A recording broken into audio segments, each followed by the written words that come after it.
Got big plans this Memorial Day? Well, one former governor may have you beat. Sarah Palin is launching her East Coast bus tour this weekend, kicking things off with a stop in the nation's capital. Palin will be taking part in the Rolling Thunder motorcycle ride, hitting the road with Vietnam vets on a tour through D.C.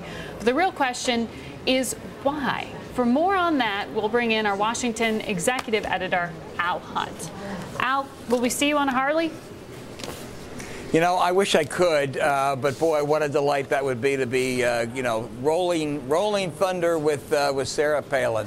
It starts off with Rolling Thunder here in Washington, Gettysburg, Independence Hall, ends up in New Hampshire. It has all the trappings of a presidential rollout, and yet I still am not sure she'll run. If I had to bet, I think I'd bet against it. I think she loves to tease. She marches to her own drummer, or she cycles to her own drummer, and I'm not sure this is the message that I'm in.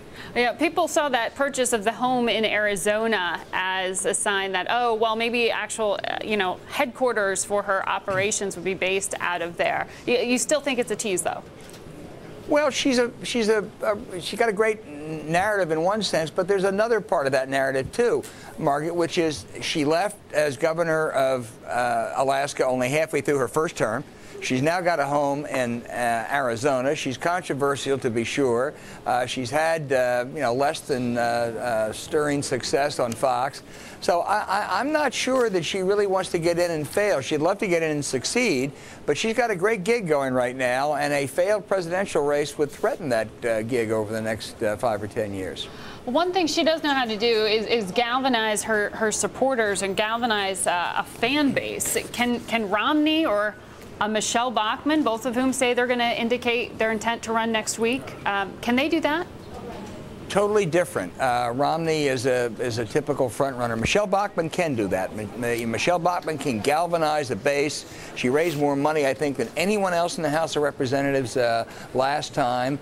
She has that sort of Palin appeal. And to very similar groups. Romney, on the other hand, is the more established candidate by all measurements. He's the front runner, experience, polls, money raised. He doesn't intimidate anyone. There's no one who says, geez, I don't want to get in because Mitt Romney has this thing wrapped up, because he does not. Michelle Bachmann's also got her own SNL skit. Something that some of the other candidates do not have.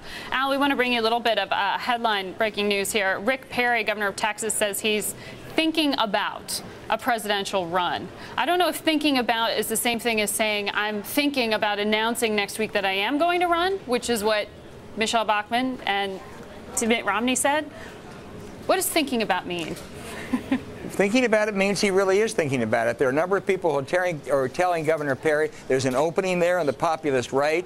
Bachmann has a ceiling. You could get in there and you could really capture that vote. You'd have to win the Iowa caucuses.